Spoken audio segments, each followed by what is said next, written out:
Salut tout le monde, c'est les Incorruptibles, je suis Aurore. Alors on avait pensé vous faire une vidéo de nos 200e jours de voyage. Bon là réellement, je vais être honnête avec vous, on est le lendemain du 200e jour, puisque hier nous avons fait une super vidéo avec Sébastien et au niveau du montage ça a été un peu trop compliqué, je crois qu'on s'est un peu enflammé dans la vidéo, on a été beaucoup trop long. Moi, je vois aucun intérêt à ce qu'on vous balance une vidéo d'1 heure pour qu'on vous étale un peu notre état d'esprit perso. Enfin, voilà, je trouve ça n'a aucun lien. Du coup, voilà, je refais une petite vidéo toute seule. C'est surtout pour vous informer un petit peu de notre état d'esprit, où on en est à l'heure d'aujourd'hui, ce qu'on a comme projet après le confinement, après notre voyage. Enfin, voilà, pour le moment, il n'y a aucun plan dans notre tête. On n'est plus du tout en train d'être dans un esprit de voyage. On a toujours été plutôt dans un esprit de voyage intérieur avec une richesse, voilà, une découverte sur nous. Essayer de savoir un peu ce qu'on veut faire de notre vie. Et cette parenthèse dans le voyage nous a énormément appris, même si ça fait que 6 mois qu'on voyage au lieu des 18 qu'on avait prévu initialement. De toute façon, au fond de notre cœur, voilà, on s'était toujours dit 18 mois parce que financièrement, c'était le budget qu'on s'était fixé comme limite. Après, il y a des aléas dans le budget. Il suffit qu'on fasse un pays qui est plus cher qu'un autre, ben, on dépense plus. Donc, soit on réduit avec un autre pays moins cher, ou soit ben, on écoute notre voyage, ou soit on travaille en voyageant et on allonge notre durée de voyage. Enfin, tout était possible. Nous, on n'avait aucune vision de l'après-voyage, qu'est-ce qu'on va faire, où est-ce qu'on veut travailler, où est-ce qu'on veut vivre. Les portes étaient et sont toujours grandes ouvertes. Seulement la différence d'il y a effectivement nos 100 premiers jours où on a fait cette vidéo dans le camping-car en Australie. Les choses ont évolué puisque nous avons laissé notre camping-car en storage dans la ville de Perth, dans le Western Australia, en Australie. Et on pensait le récupérer. Et là, à l'heure d'aujourd'hui, on peut vous dire qu'on est en train d'entreprendre les démarches pour faire rapatrier notre camping-car en France. On pense que ce sera sur le port de Fos, à Marseille. Il y a de grandes chances, on a validé nous le devis, on a attendu un petit moment pour ça, on a estimé un peu les deux. Nous avons encore un conflit. Voilà ce que ça donne le confinement, mais bon, c'est pour tout le monde pareil. On n'y échappe pas au conflit de fratrie. Voilà, donc je vous disais que nous, le confinement allait se passe toujours, nous, ici en Thaïlande, comme je vous l'avais déjà dit dans d'autres posts. On a pour objectif donc de récupérer notre camping-car en France, puisque maintenant qu'on a donné l'autorisation. Alors on est en train de négocier, il n'est pas du tout sur le bateau. On a lancé juste la machine, on a dit ok, on remercie vraiment Yvan, je ne sais pas si tu me regardes, mais en tout cas du fond de notre cœur, on te remercie énormément. Parce que c'est vrai qu'avoir un lien français en Australie, ça nous aide beaucoup, ça nous rassure, ça nous laisse une porte ouverte. Et donc du coup, voilà, on est en train de voir aussi avec la personne qui gère notre storage pour vider des choses, retirer tout ce qui est non autorisé sur le bateau dans notre camping-car. Donc ça, c'est un peu compliqué puisque tout se fait en anglais à distance et bon, j'espère que on va réussir à tout bien goupiller. Voilà, donc en tous les cas, nous, on a fait le choix de rester en autoconfinement en Thaïlande. Quand ça s'est passé, je vous avais dit qu'on était effectivement arrivé en Thaïlande un peu plus tôt que prévu. On voulait faire l'Inde du Nord et puis on a essayé de partir. Au vu bien sûr du contexte sanitaire qui se passait dans le monde. Puis nous, on voulait rentrer en Australie, donc on s'est pas projeté sur une fermeture en fin définitive des frontières en Australie. Si on avait anticipé ou si quelqu'un nous avait dit attention, les frontières vont fermer en Australie, si vous voulez rentrer, rentrez. Bon, nous, je pense qu'on aurait pris un vol et on serait parti être au chaud dans notre camping-car. On aurait fait notre confinement dans notre camping-car. Là, à l'heure d'aujourd'hui, les portes sont fermées alors qu'on était en Thaïlande. Donc, on s'est dit, on va attendre ici le plus près possible de notre camping-car. C'était notre première idée. Et puis, plus le confinement passant, donc c'est de l'autoconfinement ici, hein, avec un masque, bien évidemment, en Asie, tout le monde porte des masques. Voilà, une distanciation sociale. Plus beaucoup de personnes non plus sortent, hein. Déjà, il y avait très peu de Chinois, hein, bon, pas du tout, hein, de Chinois, donc très peu non plus de touristes, hein. Voilà, donc nous avons loué une villa par le biais d'un Français et nous sommes dans le sud de Phuket où nous patientons dans une villa maintenant depuis plus de 30 quelques jours.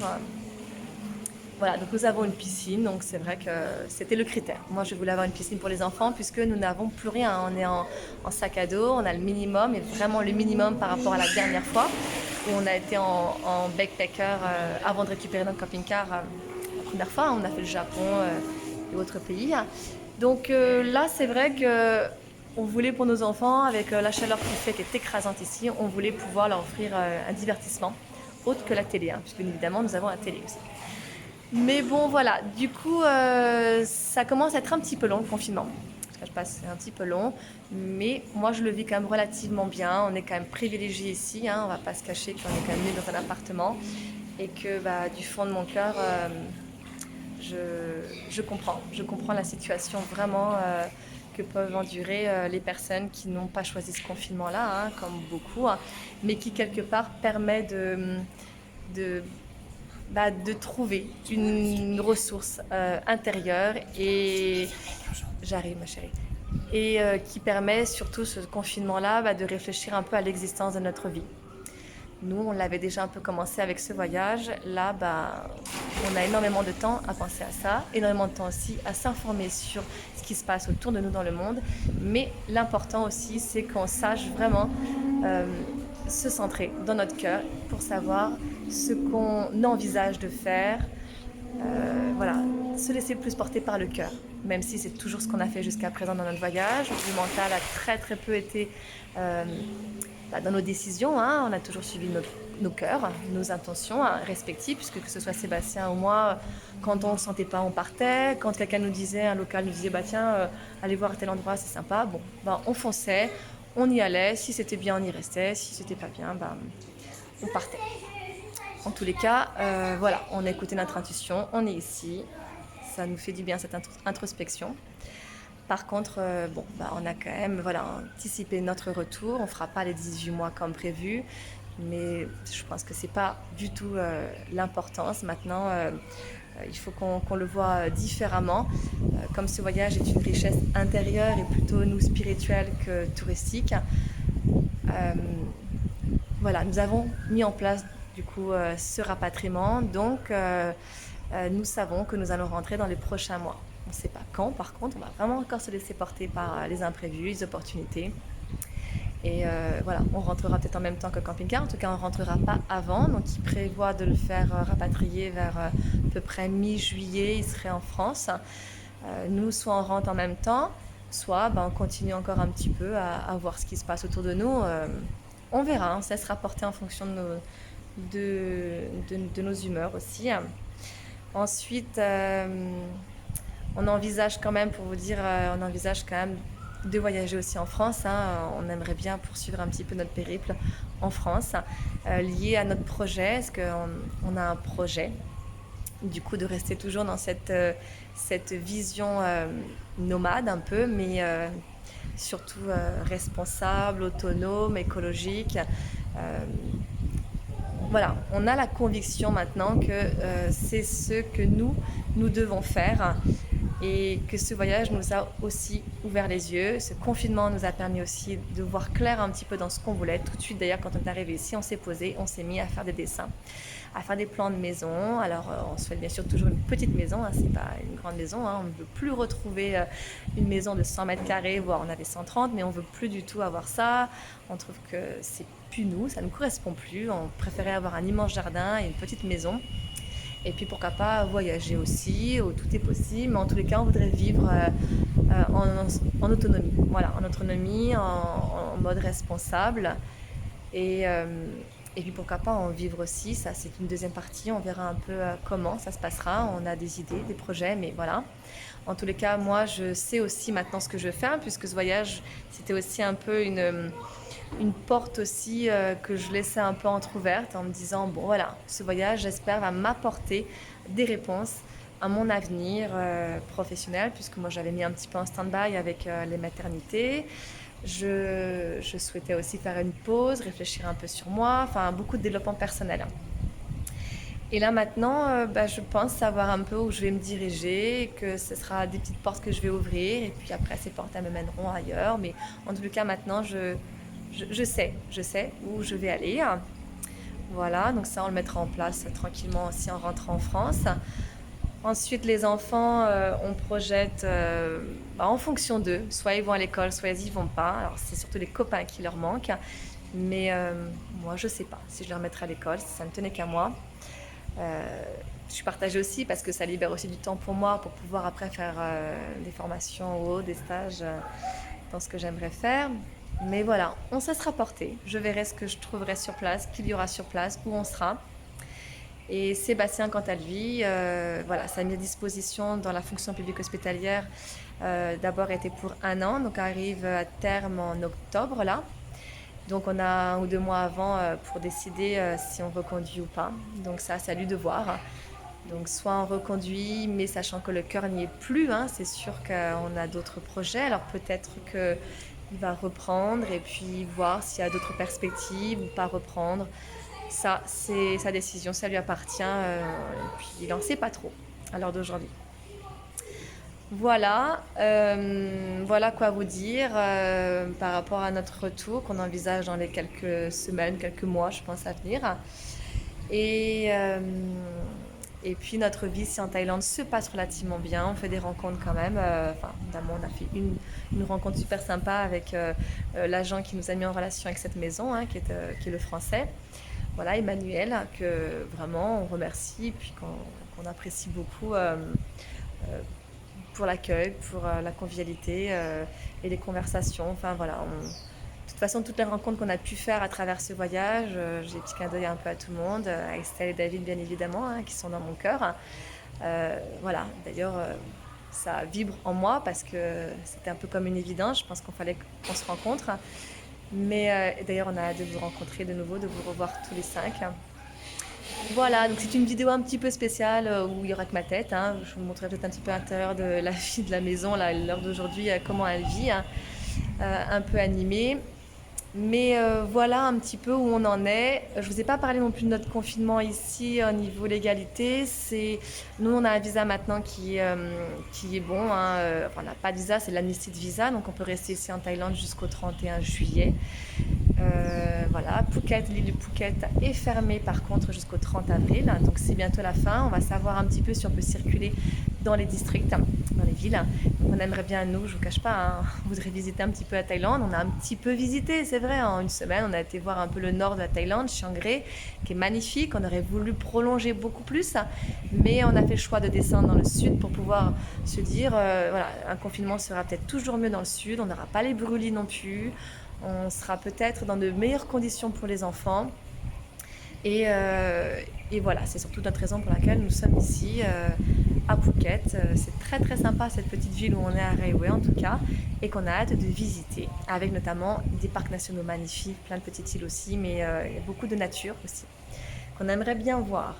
Donc voilà, ce qu'on aimerait bien faire avant de rejoindre la France, c'est de visiter la Thaïlande.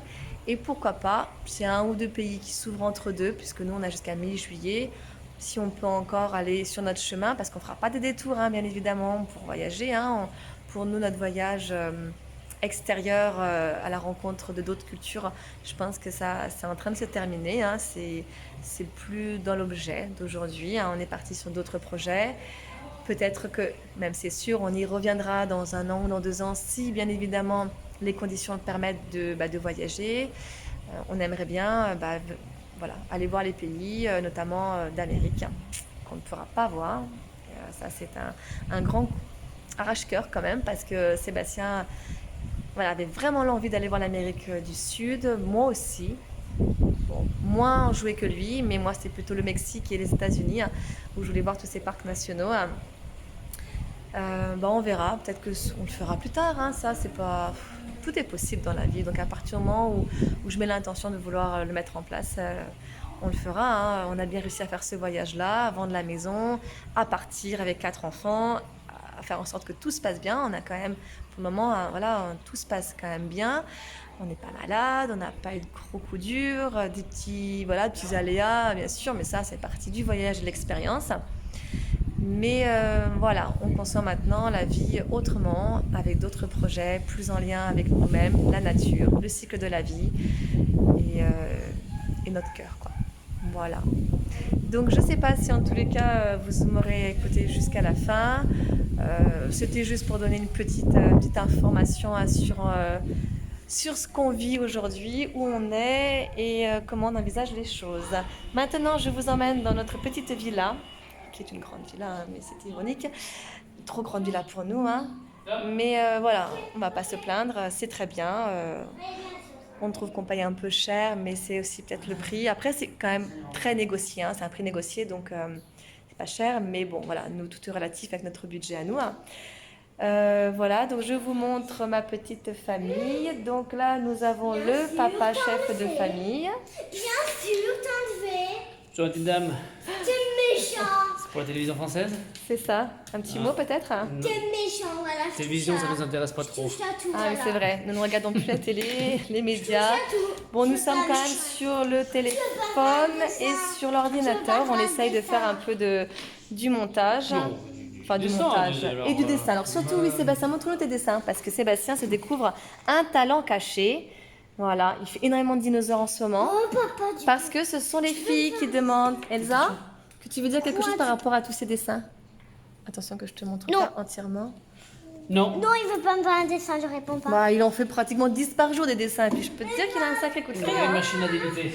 Donc voilà, oui, on peut vous montrer quelques petits dessins qu'on a accrochés. On retrouve plus le scotch, alors on a arrêté d'accrocher. Mais voilà, Elsa colorie, Elena aussi. Enfin voilà, on colorie. Enfin surtout elle colorie. Voilà, après si je vous montre où sont les garçons, vite fait, on continue vite fait, mais ça va faire déjà peut-être 20 minutes. Oui, alors oui, on doit dire que depuis qu'on a retrouvé les joies d'une maison, il y a forcément une télé. Et là, la télé, elle nous crée quand même des soucis, puisque avec la télé, nous avons le Wi-Fi, Netflix. Et bien évidemment, au début, c'était sympa. Oui, tout ce qui est nouveau est sympa, hein, ça change notre quotidien. Donc ouais, tiens, on redécouvre un petit peu la télé, tout ça. Bon, il y a beaucoup de choses qui sont un peu niais, qui abrutit un peu le cerveau, mais bon, ça fait du bien de se reposer aussi un peu, hein, de penser à rien, de ne pas réfléchir où on va, où est-ce qu'on doit manger, qu'est-ce qu'on doit faire. C'est quand même, voilà, un road trip. Qu'on le fasse sur un an, sur moins longtemps ou plus longtemps, ça s'organise. Et nous, même si on était en mode slow, on n'était pas vraiment en mode slow. Hein, quand on était bien, on y restait. Et puis des fois, au bout de 2 jours, on n'était pas bien, on partait. Donc il fallait rechercher un autre hébergement, des restaurants. Enfin voilà, surtout quand on était en Inde, ça nous a pris quand même beaucoup d'énergie. Donc là, on s'est posé. Et là, nous sommes dans une des chambres, une chambre de 2 enfants. Nous avons essentiellement, c'est Elsa qui dort avec Axel. Et voilà ce que font mes 2 loulous. Mais non, c'est pas tout le temps, juste là. Donc pratiquement quotidiennement, hein, on a mis quand même un petit holà parce qu'il y a des tensions, des cris. Hein. Ils n'ont qu'une seule tablette et ils veulent jouer avec leurs copains. Alors, je comprends, hein, jouer avec leurs copains c'est très bien et on n'en s'empêchera pas de jouer et de discuter avec leurs copains. Mais il y avait vraiment beaucoup d'excès, ils pouvaient y passer quand même plusieurs heures dans la journée, après ils enchaînaient sur télévision, c'était devenu infernal. Nous au début, j'avoue, en tant qu'humain, ça me soulageait aussi parce que c'était quand même un peu plus calme dans la maison, moins de cris, moins de je vais rechercher à faire des choses ludiques ici, même si on n'a rien au niveau ludique, hein, par le coloriage et quelques petits jeux de société. C'est vrai que, oui, on a pu comme ça nous se documenter, lire tranquillement, mais ça les a vraiment desservis et lobotomisé quand même le cerveau. Donc j'aime beaucoup cette image avec le Bouddha, la tête de Bouddha et derrière les 2 loulous. Donc voilà, on a vraiment restreint. Donc il nous faut un peu la misère, la guerre, mais c'est comme ça. Donc là c'est Sacha qui joue, il va arrêter normalement dans une petite demi-heure. Et voilà. Bon sur ce, je vous dis au revoir, ça va faire 20 minutes. Merci de nous avoir écoutés jusqu'à la fin. Et voilà, portez-vous bien, gardez la santé, surtout confinement ou pas confinement, hein, gardez surtout la santé, écoutez votre cœur. Peu importe ce qui peut se passer autour de vous, de toute façon, Si vous êtes bien à l'intérieur de vous, c'est déjà une première chose. C'est vraiment ce qu'il faut rechercher, c'est d'abord soi, se connaître soi-même, savoir vraiment ce qu'on a envie de faire sur cette planète, puisqu'on voit bien que le monde, tout le système auquel qu'on connaît actuellement, est en train de basculer vers autre chose. Et voilà, donc on aimerait tous créer ce nouveau monde. Voilà, plus à notre image de nature et surtout d'amour. On a tous besoin d'amour. Alors pour le moment, vibrez l'amour, la joie, le bonheur dans vos foyers. En attendant, On vous fait de gros bisous. C'était les enfants incorruptibles. Namasté.